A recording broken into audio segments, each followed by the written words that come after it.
You didn't finish burning the city to the ground in your first term. Make sure you finish the job in your second. The only thing that can stop us is someone telling the truth. As long as they don't have any hope, the city's ours.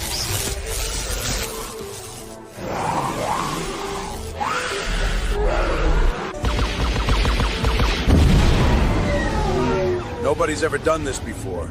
No one's ever spoken truth to power in LA.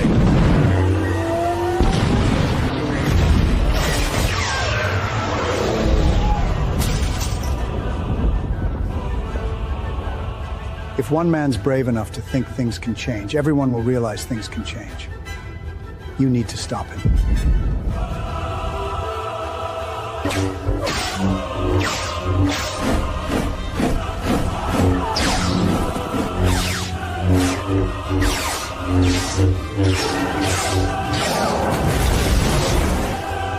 Our children deserve to be safe. You had 20 years to fix things. Enough is enough.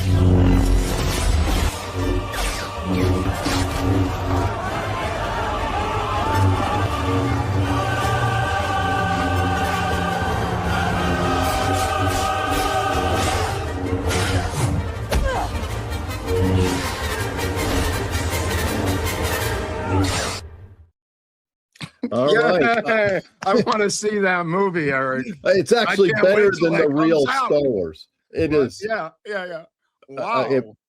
The guy who does this, I believe, is Charles B. Curran, and check him out on X. He's doing really amazing work. I'm going to reach out to him and see if we could talk to him as well. But man, these ads are just next level. And as somebody who plays with AI, this is a real Hollywood guy. He works in the industry, and he's defended his use of AI, saying this is the future. And they are, of course, terrified of AI, the people in Hollywood, and there's mixed feelings about it. But this guy is promoting AI, and Spencer Pratt, obviously, by doing these ads on his own. Pratt has his own separate ads, but this is one of the ones by him. Yes. It's actually, I think, been an incredible 1-2 punch, because you have this guy who's doing these ads, who's just a citizen, not tied to the campaign, as far as I know at all. Right. And then Pratt himself is doing fantastic ads that are heart-rending. You know, he did a Mother's Day ad, which I'm not going to play because I think the music might give us problems. Yeah. But everybody go check it out. It's a Mother's Day ad where he talks about his wife and what they've been through. Oh man, I saw that. And it just is like, it really gets you right there. And then there's a third contingent of ads, and I have to share this one as well, which is astounding because, well, we'll play the ad, and then all of you decide this is an attack ad against Spencer Pratt. Republican Spencer Pratt is the last thing Los Angeles needs for mayor. Pratt opposes using taxpayer money to build brand new houses for our unhoused neighbors, saying it's time for the homeless to get help or get out. Pratt thinks LA needs thousands more police officers rather than more social workers, and Republican Spencer Pratt thinks public employee unions should have less power, not more. LA is on the right track and needs to stay the course. Vote no on Republican Spencer Pratt. This is an actual union ad. One of the first ones. I think they're just stunned and are just pushing the autoplay button as part of the campaign response. It's early on, it's June. And, Pratt is claiming he's going to win 51% of the vote outright, ending this campaign in the span of 2 weeks, with the primary being in June. And if he wins the 51%, it's over. I mean, he goes on the ballot by himself, Eric, and that's it. It's done. Absolutely. Game over, bro. And if not, it's him versus either Nithya or Bass.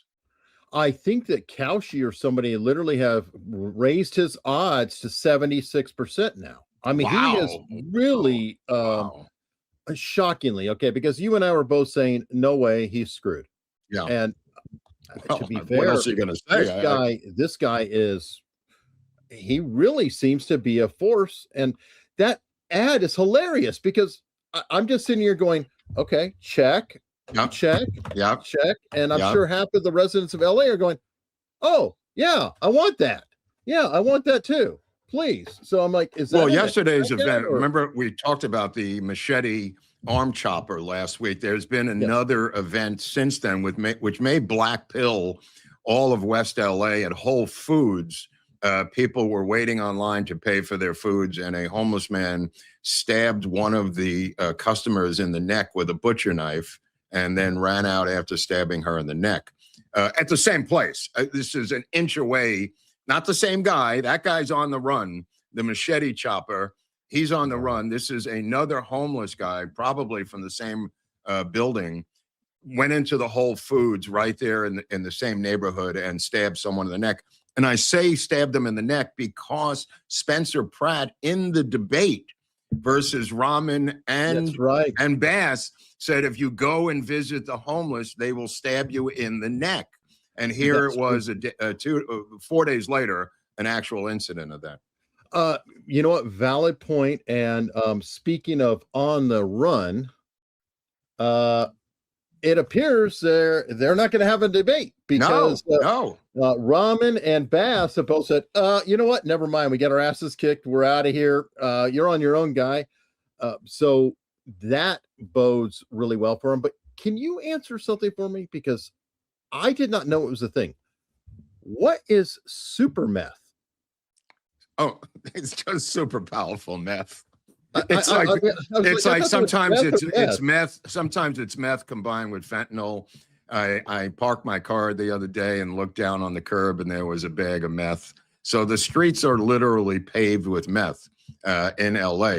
There's bags of meth lying around. A friend made me throw it out, but nevertheless, I kept it as a souvenir for a couple of weeks. Super meth is meth combined with fentanyl usually, and allows them to get superpowers, super strength, and go crazy and do their chopping or stabbing. But it always involves knives or swords. Those are the rules. Keep that in mind. Okay. Both Mark Halpern and I have reached out to him saying that he needs commercials with disaffected Democrats in the industry.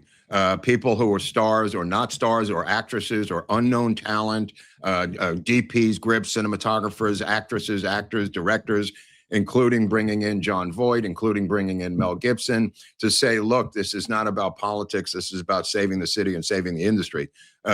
He's minimized every single time. He never mentions what party he's with. He never mentions Trump. He never mentions anything other than the subject matter, which is great. But he needs to bring in disaffected Democrats who are voting for him in commercials. And Halpern had the same idea. I reached out to Pratt saying the same exact thing.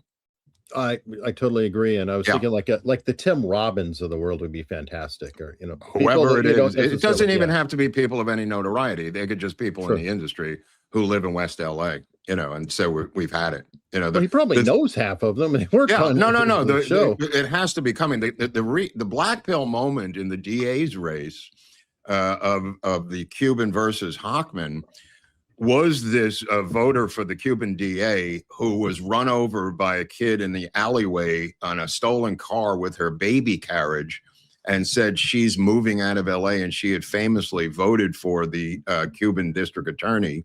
And that was a huge black pill moment for West LA, which holds the moral high ground in Los Angeles of who to vote for.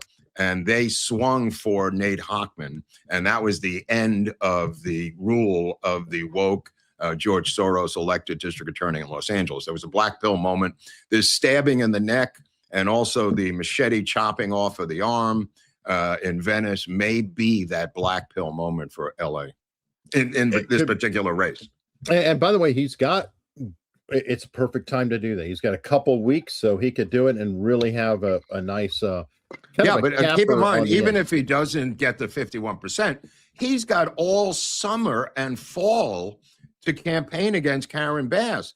She's going to bring in Biden. She's going to bring in Obama. She's going to bring in every single gigantic dinosaur to crush Spencer Pratt unless he wins this immediately by crushing her next week, because I think in a long military campaign, she's going to be able to bring in the entire Democratic Party and paint him as a Trump acolyte, which I don't think he could win the long campaign is where I'm going with this. Yeah, I think he's right to go early. Plus, he's caught them so far off guard. You know, this almost like a blitz attack. Because they believe that and make up bullshit about him or whatever. Right. They haven't begun their campaign because usually this jungle primary thing, nobody wastes their money because the real election is in November. So you don't want to shoot your load on the primary because invariably it's under 51%. So you invariably end up on November with the top two people on the ballot. Now, the same is true for the governor's race,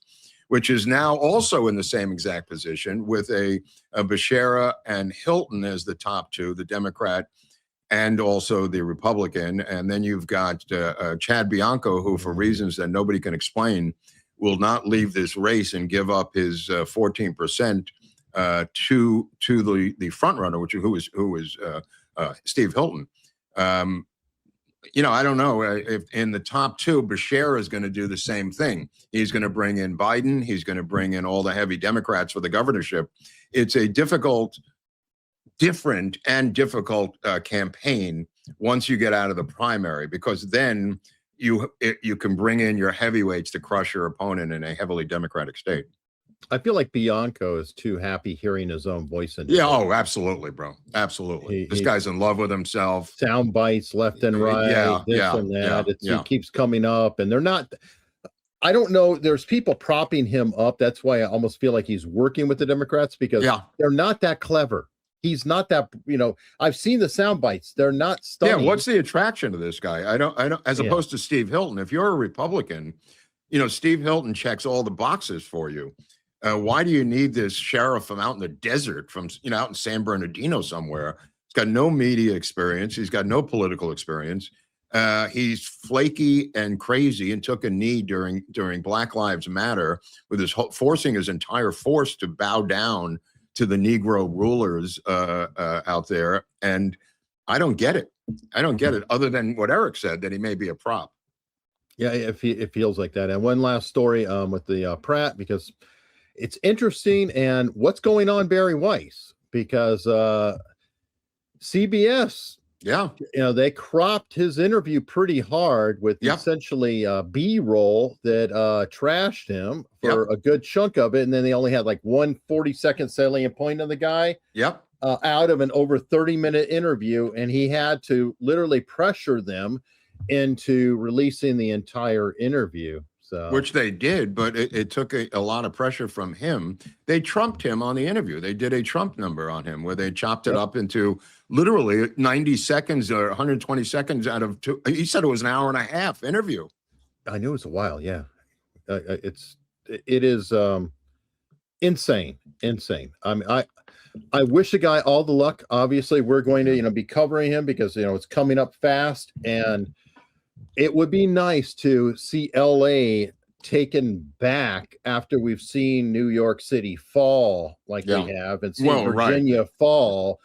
Come on, let's get a white pill moment. The domino. I urge you all to do what I do, which is donate $100 to the guy at least, or $1,000, or whatever you can afford. This is becoming a national campaign now. If we lose Los Angeles, all 3 major cities will be run by communists. And we can't have that happen. And, you may not live here, but you're going to feel it.